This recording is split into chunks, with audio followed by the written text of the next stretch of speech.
Welcome back to another episode of the Be the Change podcast. I am thrilled about today's episodes with my guests, Callie and Katie, sisters who work together in the real estate business. I would love, before we get kind of started here, for y'all just to tell us a little bit about yourselves. Thank you for having us, sweet Lila. So I'm Callie and this is Katie. I am a mom of three precious girls, and my husband Grant, who is also from Albany. We were high school sweethearts and have been married 14 years coming up this year. And a real estate broker with my sister and a family business, Huey and Newman, third generation, which is a true blessing that we get to work not only as sisters, but also with my parents, my husband, and then Leslie, who's been with our family for over 40 years. So we're small, we're mighty, but that's the dynamics of our everyday is family. It's centered around that. Right. So that's a little bit about me. And I'm Katie. I'm the older of the two sisters. We always like to joke, who do you think is the oldest, right? So I am the oldest sister. Forever. Forever and always.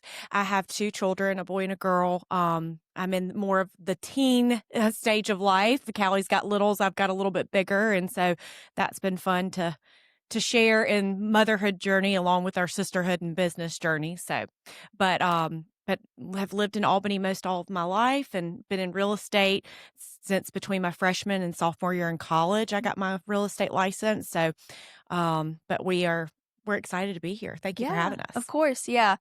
Such a joy to have y'all today. So if you've watched the show before, you know that at the beginning, I always have my guests play a game called Two Bible Truths and a Lie. So we'll do one of y'all at a time, and I'm going to tell you 3 statements, and 2 of them are word for word in the Bible, and 1 of them is not. And it's your job to figure out which one is not in the Bible. Okay, so Miss Katie, we'll have you go first. Good call. The oldest sister has to go first, you know. Yeah. All right. Owe no one anything except to love each other, for the one who loves one another has fulfilled the law. All right. And the second one. Love does not seek its own. It seeks to build up the weary and strengthen the weak. And the third one. Above all, keep loving one another earnestly, since love covers a multitude of sins. Oh, gosh. I would say 3. I mean, but they all sound like good biblical truths. I would go with all of them. Yeah. Yeah. Which one do you think is not in the Bible? The third one. The third one. Nope, the third one's in the Bible. Oh, gosh. They are all good. Yeah. Some of the words that were used. That's what I was like, right. the above all. Yeah. I don't know. Callie, you take a guess now. Yeah, you can if you want to. So the question is, which one is not true? Yeah. Number 2. Yes, that's right. All right. Let's see how you do on the second one. Okay. Let's see, Miss Callie. All right. So, beloved, if God so loved us, we ought also to love one another. Hatred stirs up strife, but love covers all offenses. And the third one, he who loves with a generous heart walks in the light, for love is the light of the soul. I'd say number 1 is not in the Bible. Is not. It's incorrect. Number 2? Incorrect. Oh my gosh! It's the third one. It's the third. Yeah. What a trick! Yeah. Yeah. Okay. Those were all great. Yes, ones. they are all statements that are true in a sense. Right. That are good, like wisdom, but one of them is not in the Bible. So. That is a great little icebreaker. Yeah. But yeah, can y'all just start off here just to share a bit about your journey in real estate, kind of what that has looked like, what drew you to the field, like how did you start working together as sisters? Well, I guess they're similar in some ways, but so I got my real estate license when I was in college at the University of Georgia, and knew that was something that we needed to have no matter what with a family business, knowing that having our real estate license from a management standpoint, or it was just a good education to have, whether we ended up doing that professionally or not. So we both sought to get that in college. And then when I was probably a junior, I had more of a, and Katie will tell you a little about, she had a very different mindset of what her career path was going to be. But I always knew I'm more of a homebody, and I knew that being in Albany was something that it was somewhere where I wanted to be. But also, as I mentioned just a minute ago, I had a high school sweetheart that I dated in high school, dated through college. And then we kind of both had family businesses that we knew that that was kind of what we wanted to do. So I had the mindset that I was coming back to Albany probably all along. More so from a property management standpoint, that was a part of our business that we were trying to decide whether we were going to grow it or not grow it. Sales was always something that we knew we wanted to do, but I lend more, my personality lends more towards commercial real estate. And so, less emotional. Which was more so what my dad did. And my dad and I have always been very close. And so that was kind of the path that I thought was going to ultimately be what I wanted to do. So, so that's what I studied at college and had my license. And then when I got back, it was really just a growth period of learning about the business. It wasn't necessarily out there selling real estate every day. It was learning to run payroll. It was learning how to property management. It was just learning the ins and outs of how to run our actual office building, taking out the trash, all the ins and outs of what it took to run the business. And my parents were very insightful to teach me that part of it before I just went out and started trying to sell real estate. But we grew up in it. I mean, we went on showings on Saturdays and Sundays, with mom and dad to go show a farm or to go show a house. I mean, we were very involved in the day in and day out, and our kids do that. Nowadays it's as working moms, you're doing whatever it takes to get the job done. And sometimes that means you're riding with me to go do that. But so I kind of had more of an idea that real estate was what I wanted to do.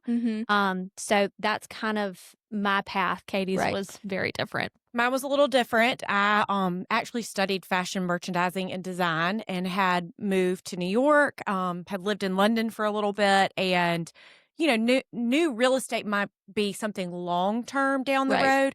We were very blessed growing up in a family that was, our mom and our dad was able to be very present in our childhood. Their jobs allowed them flexibility to be at our basketball games, to be at our softball games, to be on school field trips. And so I always saw that as a blessing and a positive thing that, I wanted to eventually be a mom one day. And I knew I wanted a career that allowed me to be present in my children's lives. And so that was a great example that our parents taught us. And I will also say, our dad actually, a lot of parents and business owners don't always share the ins and outs of the business, especially with females, right? Yeah. That's not something that you typically see.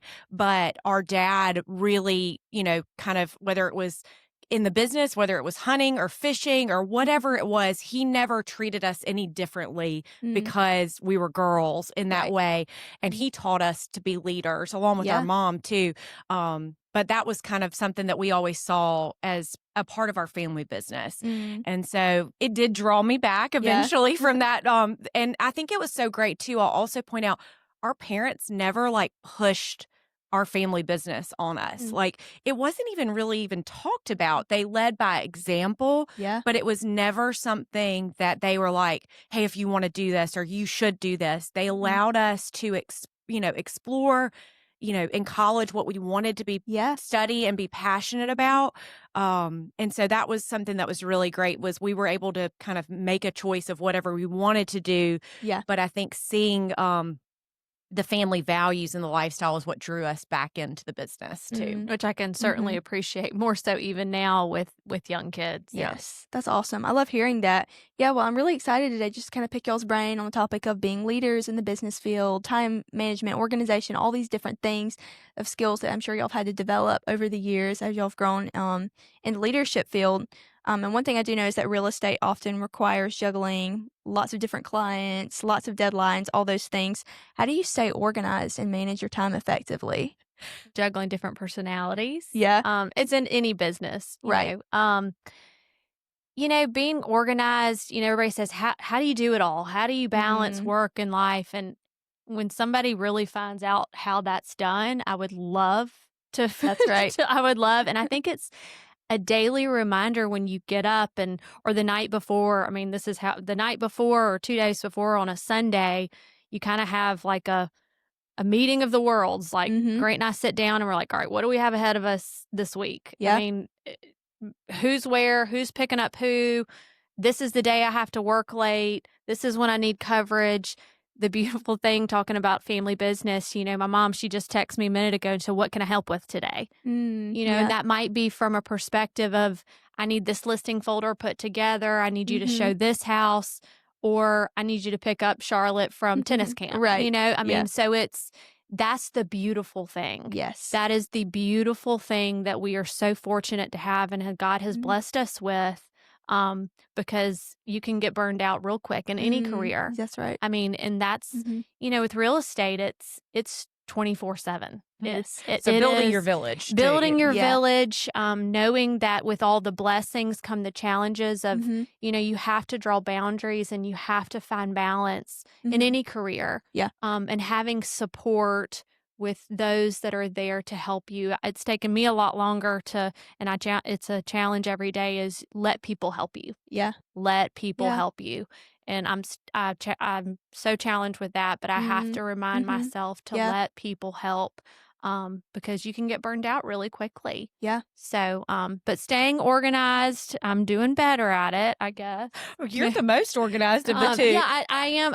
I try to be very organized. I have to be. Otherwise, I will lose my mind. I have a very simple answer because mine's from a technology. I live by Google Calendar. Yeah. I mean, I put call this person, every reminder I live by. Callie looks at mine and I'm like, man, you're just breezing through that list. I have like 52 things a day that I know I've got to get done. But I mean, my brain is going in 100 different directions all the time. Yes. And so from a technology standpoint of helping organize, I live by Google Calendar and reminders to do things all during the day. Yeah. But I do think building a village is very important. I have a very understanding husband that is, encourages me to, continue doing all the things that I want to do, whether it's serving on a different board or selling real estate or whatever it is. But so building your village and being supportive to one another is important, but staying organized, Google Calendar. Yeah, that's awesome.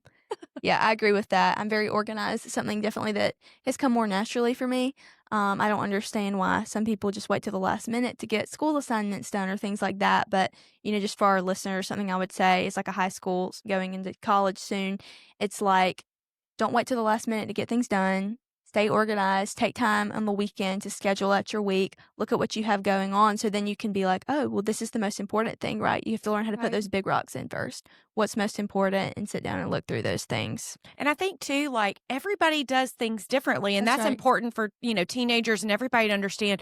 Callie's desk looks a lot different than my desk. The inside of her car looks a lot different than the inside of my car. But we're able to finish and complete tasks, in the way that organization that works best for us, right? And so that's also when working with other people is understanding their process and how, like you said, as they start to build in their career and decide which direction, somebody might learn or, do things a little bit differently than you do, but you have to respect their process. That's right. Too. That's right. Yeah. God has crafted each one of us uniquely. So the way I see the world is only the way I see it. The way you see the world is completely different. And then the way you see the world. And so you have to learn oh, what is that person's personality? How did they handle stress? How did they, do X, Y, and Z? Because then it helps you to love other people well. That's right. And that's a gift. Yeah. Yeah, for sure. But yeah, as Christian women in a competitive field, how do you stay grounded in your faith? And how does it impact your approach to business and leadership? I would say being very, very prayerful. I mean, competition, being a competitive person, which I've naturally been my entire life, I think some people receive that as a negative thing. Especially as women, people say, oh, she's independent, competitive, and that's not a bad thing. That's a wonderful thing. And I think as moms, we have to support our children to develop and grow those personalities. I mean, that's one reason why, I love to work. I love to show my girls that, God blessed me with these gifts. You choose to use them to the success that benefits our family. That's right. So I encourage those, and I've got, my girls, they're all strong-willed, but, some are a little bit more independent and confident. So I think the competitive nature has to be dealt with in certain ways with different people. And I think that's an underlying theme, is knowing how other personalities are and how to work with other people and how to navigate through that. Because we are very different. We're very different, but it's sales. I mean, real estate Right. is sales. At the end of the day, it's competitive.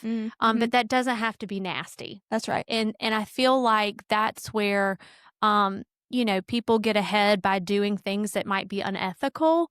That's just, you're not, from our business standpoint that our grandfather built in 1954, that's what we've grown our business on, is ethics. Yeah. Hard work and ethics. End of the day, that's it. And God calls us to love our neighbors as we would ourselves. That's I mean, right. that's the main part of what I think. We grew up in an environment that our parents taught us, that it doesn't matter who it is, you treat someone like you want to be treated, right. and leading with kindness and compassion. I think is how we try to do our business every single day. Yes.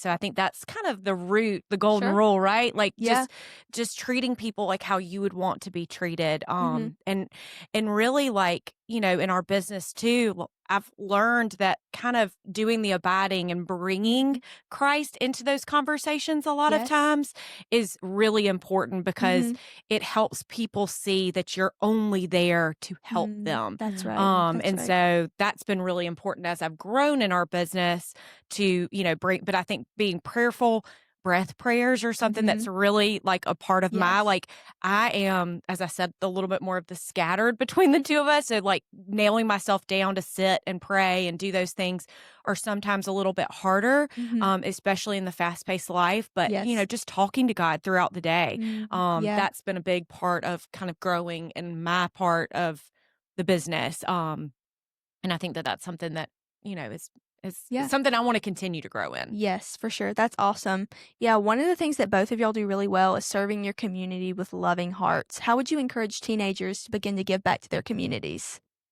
Well, it's such a huge part of our community, that we've grown. We work hard, we do the sales part of, but I would say what's really helped me, and even from like a student standpoint, you excel where you're interested That's in. right. So as you're going through, whether it's high school or college, you've got these core classes, don't really, but when you find something that clicks, you excel in it. Yes. So even from a community standpoint, you find an organization or a purpose that you are really passionate about. Yeah. Explore, do different things. And then when you find that thing that really, gets you going and that you're passionate about, you connect and you pour into it. I love that. Yeah, that's great. And use your voice in those things. Once you find something, for me, it was the arts originally when I moved back home. That was something from a creative standpoint, whether it was the art museum or, something going on in the community. It was very easy for me to lend my voice and lend my, time to those things because it was something that I enjoyed, and I saw the beauty of the world in those things. Yeah. And so, I think that is really important, is finding that space, using your voice, being a leader in those things, and just sharing your time and your wisdom with those different community outlets. I love Time that. is the best gift. Yes, for sure. I love that. Yeah, real estate often requires a lot of people interaction. How do you practice being a leader and how you treat your clients and colleagues? I think that kind of goes back to what Katie just said, is that, our family's always instilled in us that, you treat everybody the same. Everybody, whether it's a, $50,000 house, and we're talking about sales, or, the biggest house that you've ever sold, like real estate is the biggest decision people and families make. Yes. And it's stressful, it's exciting. I mean, there's so many emotions that go into it. But for us, in a professional way, we have to be that person, that calming, that Christ-centered, that, that everything to that person. Yeah. So, I think that it's goes back to just, we try to treat everybody the same, in every aspect. And I think what Callie's saying too, like, I really have truly believed that our spiritual gift is hospitality. Like, at the end of the day, what we're doing is, helping people experience this part of their life that can be Mm-hmm. very, very stressful, whether it's, starting a new business and looking for commercial space, or from a residential, like moving their family, maybe downsizing, maybe making a cross-country move. And so really just helping those people manage that part of the process, be there emotionally, spiritually for some people. But I think that that's kind of a big part of it, like that at the end of the day, that's our gift. It's our spiritual gift that God has given us That's right. to be there for those people. And so I think, being the change for a lot of people is discovering what that spiritual gift is, right? Yes, What has for God sure. called you to do? And I really feel like that we are very blessed, and that is our gift to be able to help people. Yes. And if you can show people that gift every day, then it brings joy into your For life, sure. and it makes it really easy to do your job, right? It's not a job anymore. It's your gift to share with others. Yes, for sure. Yeah, I love that. Yeah, something else I really admire about y'all is both just like how honest y'all are and trustworthy in business. You're both women of integrity who put others' needs genuinely before your own and focus on serving individuals rather than just making a sale. How would you encourage teens to grow into people of integrity? Oh, I've got this one because I'm working with a teen right now, a preteen, but I truly think it's the people that you surround yourself with, right? Yeah, for sure. Like, if you surround yourself with other God like-minded people, then that's the type of person that you're going to grow into, right? And so That's I right. think, that's what I'm working with my daughter on right now, is just like making sure you're surrounding yourself with the right people. And that's really hard in today's world. It is. As a teen and as an adult. Yeah. Oh my gosh. I mean, it is. And I kind of, in my mind, I think like instead of a selfie culture, I want to be a selfless culture, right? Yes, Like I yes. think that is so important of what you're going to do. It's just who you surround yourself with. Yeah. So that's, integrity and trustworthiness and all those things. I mean, they're ingrained in us because we were taught and led that way. But it's also as you grow older and you get to choose your friends, right? That's a big part of who you surround yourself with that can help build that trustworthiness and that, help you grow in your, in the spirit too. Yeah, from a teenage standpoint and then into a business environment, you want to do business with like-minded people. Yes. So if you can do that with friends and in your family, I want to work with people that want to work with me. Yeah. And vice versa, that have the same values, that have the same work ethic, that have the same, mentality and trust. They put their trust in me. I'm going to trust them to, do that process. And we're involved in a lot of life changes, births, deaths, weddings. I mean, big life changes that God places. Yeah. These people, they look to us to help facilitate that. Yeah. So, surrounding yourself, I can't disagree with that in one bit whatsoever. But I think from a foundational standpoint with people, but also it's the same for find your people. Yeah. Find your people. Yes, I love that. That's great. One last question here before we wrap up. If you could speak to your younger teenage self, what advice would you give her? I would say, I had a wonderful high school, college experience, and it's hard to even think that I'm more busy now than I was then. Loved playing all the sports, but I would say slow down and really invest more in finding the right people and taking time to grow spiritually. I was always involved in church and youth groups and Young Life, loved Young Life, was very big into that. But I think, really diving into your faith at a younger age is so important. For sure. And as a mom, we had our parents that, we went to church. We had a wonderful foundation, but I think dive deeper. Yes. From a younger standpoint, and that will only serve you better That's as right. an adult. That's right. Yeah. Okay, so mine would be that like middle school and high school is not the end all be all. Like that's not, it may be a part of who you are like long term, right? But like there's your friends that you'll make after those years are going to be the ones that you have that heart connection to. And for those that are struggling in high school, and I know I struggled in middle school and high school with different things, but like in that time of your life, you don't think that there's anything else but that. So I would look back to that girl and say like, there's more, there's more spiritually, there's more there's just more out there. And Yes. so to not get so wrapped up in, the day-to-day grind, and I have to still tell myself that every day, right? Like I still have to tell, but look towards, I mean, really eternity. I mean, that's really at the end of the day is like, there are so many bigger and better things later on in life that you'll learn, but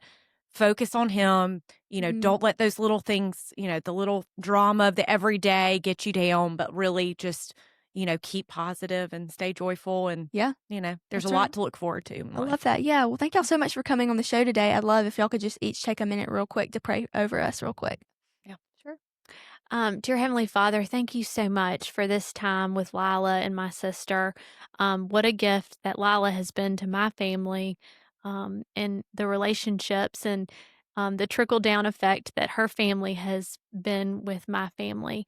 Lord, thank you for the opportunity to come to Sherwood today and have this conversation, and share with her followers the perspectives of our family business. What a blessing that is that she would have that insight to reach out to us, and what a blessing it is to us. So Lord, thank you so much, and we hope that this is a blessing to many. And Lord, I want to be thankful and give you the praise today for giving us this sweet reminder of what we do and why we do these things. Lord, we're so blessed. And I hope that this podcast is a blessing, and that, girls, women, everybody in between can just have that insight to be the change in the world, to stand out, to be different, Lord, and to do what they're called to do. Lord, I'm just very thankful today to get to share in this moment with the listeners and with my sister, and I'm very thankful. In your name we pray. Amen. Amen. Thank you.